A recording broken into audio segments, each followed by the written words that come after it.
caso de estenosis aórtica, vale decir que es la valvulopatía más frecuente a nivel mundial, ¿correcto? Es la valvulopatía más común, ¿ya? Afecta más frecuentemente a varones de etnia caucásica que tienen factores cardiovasculares como diabetes, hipertensión, dislipidemia, ¿no?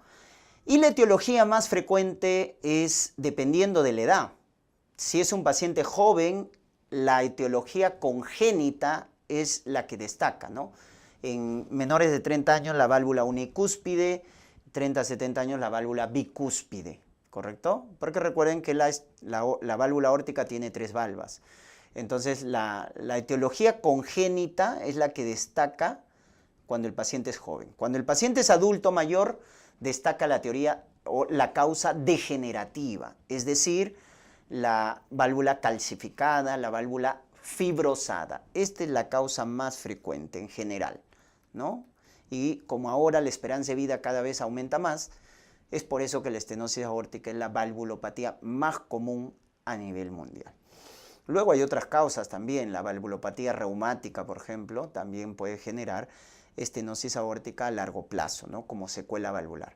Pero la degenerativa, la válvula calcificada, fibrosada, es la que destaca en primer lugar. En cuanto a la fisiopatología, lo que va a generar la estenosis aórtica es que todo el volumen de la sangre que está en el ventrículo izquierdo no puede salir a la aorta, porque encuentra resistencia, la válvula está estenosada. Entonces lo que genera esa estenosis es aumento de la poscarga.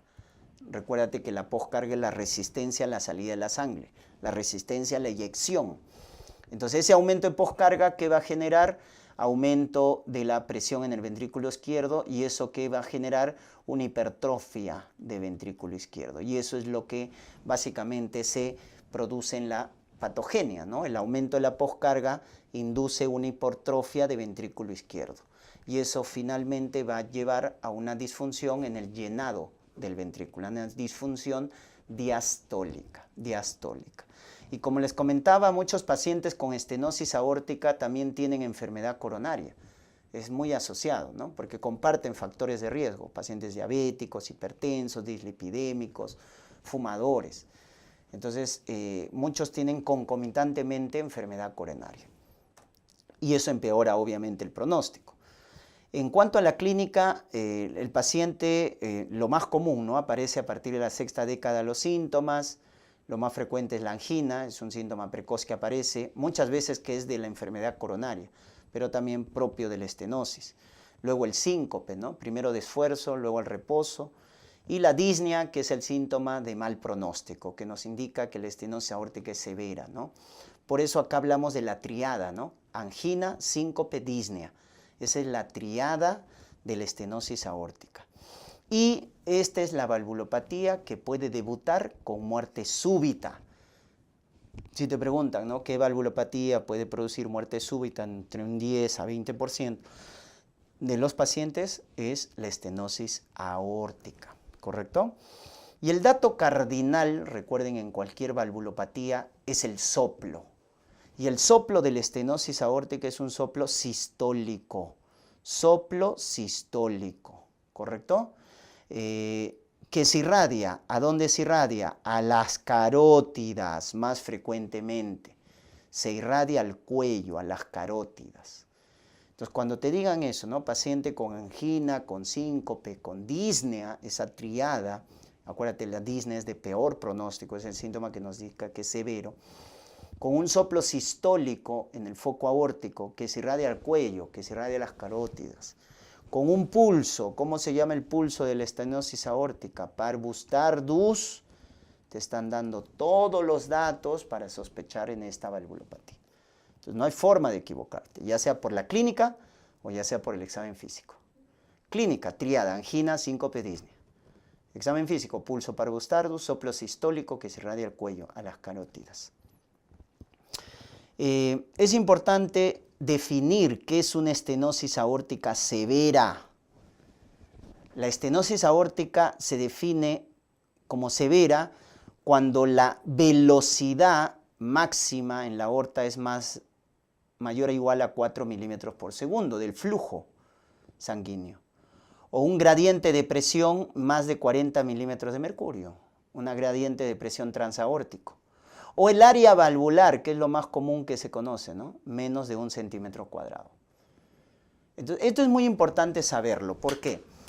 Porque cuando ya es severa, esto indica mal pronóstico, lógicamente, y nos va a indicar también la cirugía en el paciente.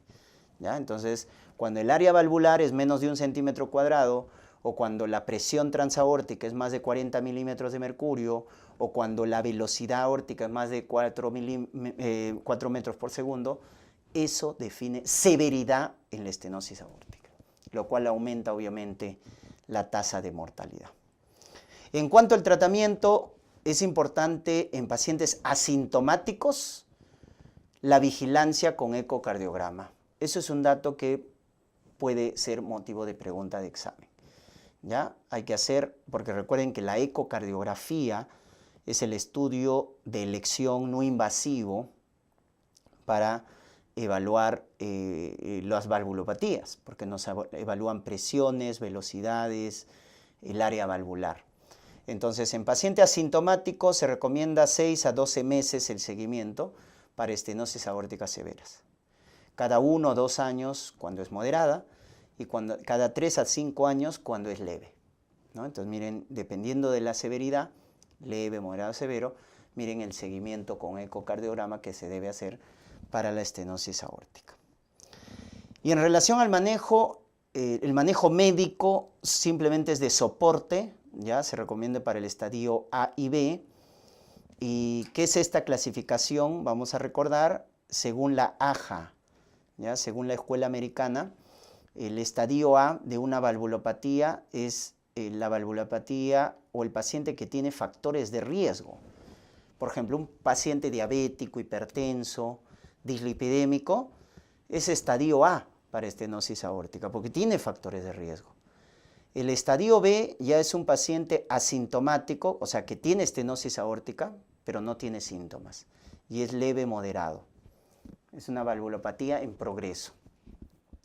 El estadio C es asintomático, pero ya es severo, o sea, tiene la estenosis aórtica, no tiene síntomas, pero tiene criterios de severidad por el ecocardiograma. Su área valvular es menos de 1 centímetro cuadrado, su presión transaórtica es más de 40 milímetros de mercurio, etc. Y el estadio D ya es el sintomático, severo, ¿no? Obviamente. O sea, ya tiene síntomas. Cuando ya tiene síntomas es severo, angina, síncope, disnea, mal pronóstico, ¿no? Entonces ya el estadio D es el sintomático severo. Esa es la clasificación de la AJA para valvulopatías en general, ¿eh? A, el que está en factor de riesgo, B, el asintomático progresivo o leve moderado, el C, el asintomático severo y el D, el sintomático severo. Por eso, para el estadio A y B, el manejo es médico, básicamente de soporte, dieta hiposódica, diuréticos para bajar la congestión, YECA como antirremodelador, porque estos pacientes hacen hipertrofia ventrículo izquierdo. Entonces, como antirremodelador damos YECAs. Y justamente esa hipertrofia genera arritmias ventriculares y eso es lo que genera la muerte súbita. Estatinas cuando hay sobre todo dislipidemias, ¿no? Muy importante. Profilaxis para endocarditis porque predispone y mucho cuidado, estos pacientes no deberían hacer ejercicio intenso o usar beta-bloqueadores porque los puede descompensar al paciente. ¿Y en qué casos vamos a indicar la cirugía? Cuando es estadio C o D.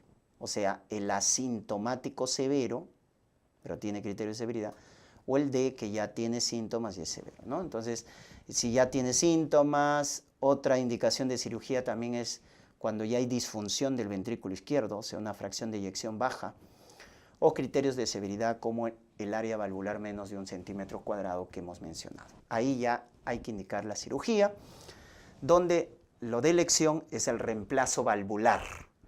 El reemplazo valvular quirúrgico es el procedimiento de elección. Reemplazo valvular quirúrgico. Hay otra modalidad de cirugía, o sea, es más mínimamente invasiva, que es en este caso transaórtico, es decir, por medio endovascular. Por medio endovascular se puede hacer el reemplazo también para pacientes de alto riesgo quirúrgico.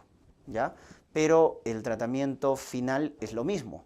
O sea, el tratamiento quirúrgico de elección es el reemplazo valvular de, en este caso, de la aorta, ¿no? El reemplazo valvular aórtico es el procedimiento quirúrgico de elección. Ahí ya tenemos modalidades, hay prótesis mecánicas y hay prótesis biológicas, ¿no? Recuerden que hay que dar anticoagulación cuando es una prótesis mecánica, ¿no? Hay que dar anticoagulación de por vida. Y profilaxis antibiótica o en este caso prevención para endocarditis en ambos casos, porque cualquier tipo de prótesis valvular puede predisponer endocarditis, ¿ya? Muy bien, eso vendría a ser con respecto a la estenosis aórtica.